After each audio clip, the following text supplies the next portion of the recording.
Hello बच्चों, मैं गंगा पांडे। स्वागत है आपका मेरे यूट्यूब चैनल में।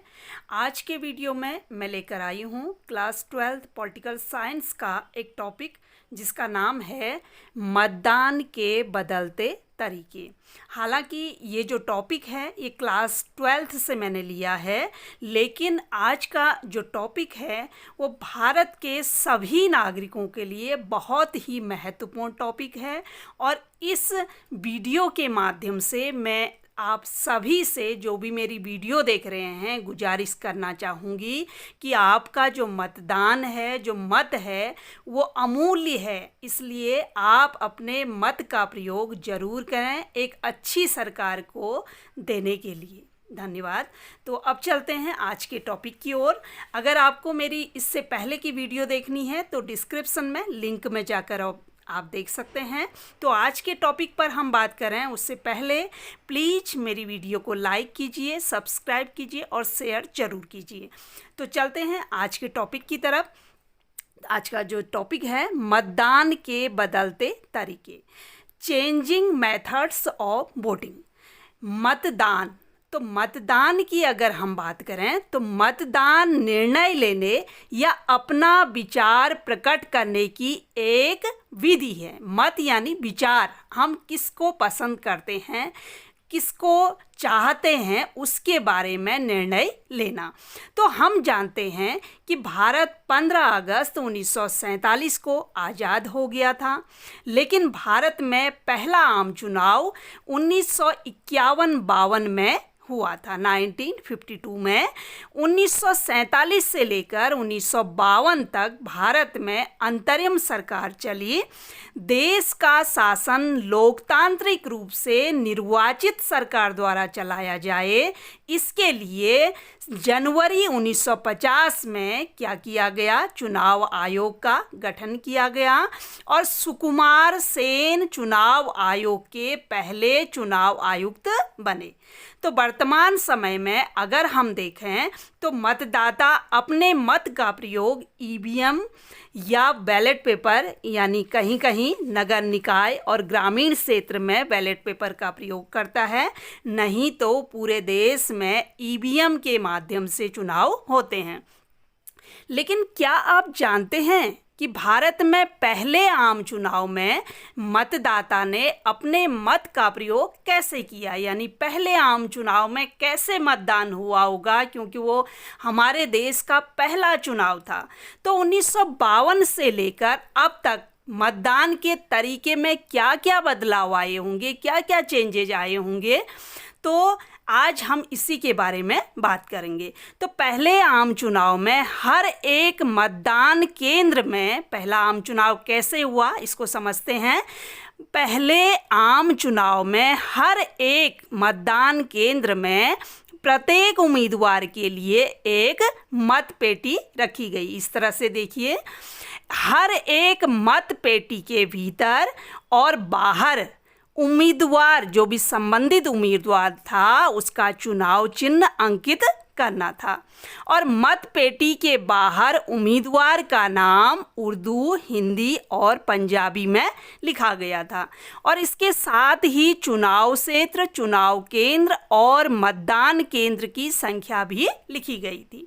उम्मीदवार के आंकिक ब्यौरे वाला एक कागज मुहरबंद पीठासीन पदाधिकारी के दस्तखत के साथ मत पेटी में लगाना था और मत पेटी के ढक्कन को, ये देखिए, इस तरह से तार से बांधा गया था और प्रत्येक मतदाता को एक खाली मतपत्र दिया गया था, यानी उसको एक ब्लैंक पेपर दिया गया था, इस तरीके से एक ब्लैंक पेपर, और वो ब्लैंक पेपर वो उसमें डालेगा जिसे वह अपने पसंद का उम्मीदवार समझता है, उसके बॉक्स में वो खाली पेपर डाल देगा।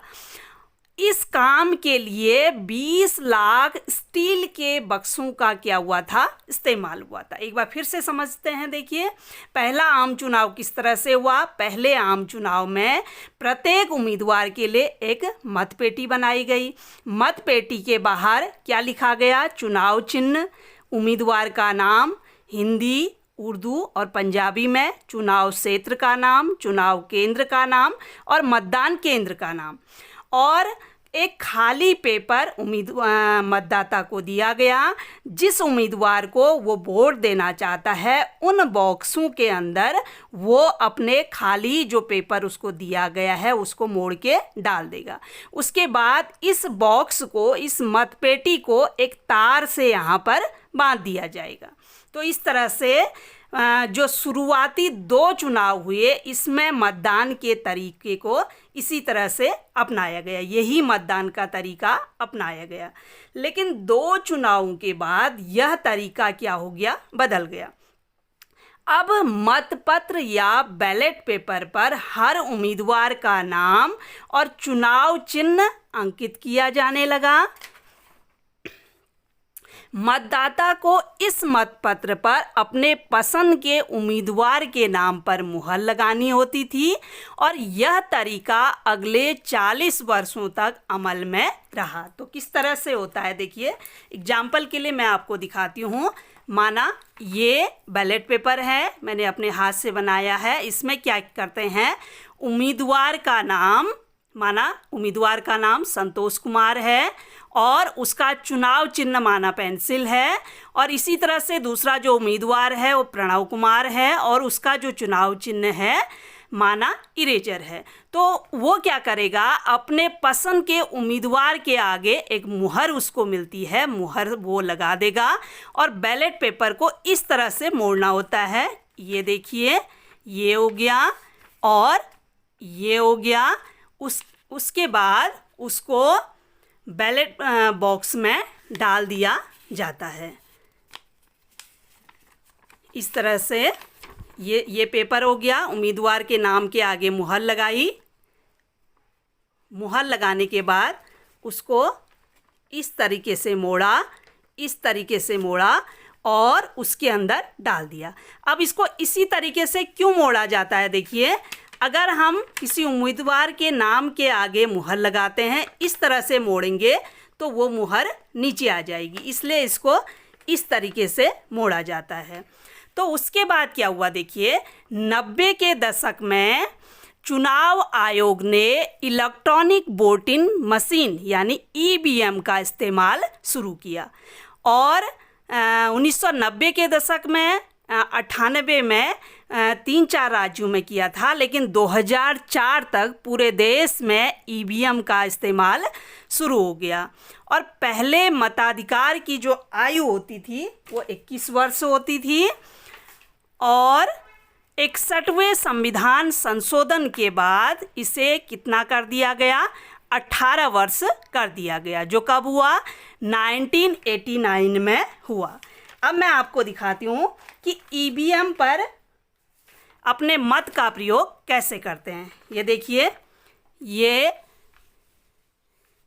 ईवीएम मशीन है, माना इस तरह से देखिए, यहाँ पर क्या होता है, उम्मीदवार का नाम, उसका चुनाव चिन्ह होता है और यहाँ पर एक रेड लाइट होती है। यहाँ पर ये क्लियर आपको नहीं दिख रहा है, मैं आपको ऐसे ही समझा देती हूँ। ये ईवीएम मशीन है, यहाँ पर उम्मीदवार का नाम होता है, उसके बाद यहाँ पर एक चुनाव चिन्ह होता है, वो जिस पार्टी का है, और यहाँ पर रेड लाइट होती है और यहाँ पर एक नीले कलर का बटन होता है। अब जिस भी उम्मीदवार को मतदाता ने वोट देना है वो क्या करता है, ये नीले कलर का जो बटन होता है उसको दबा देता है। इसको दबाते ही ये जो लाल कलर की लाइट होती है वो जल जाती है और पी की आवाज़ आती है।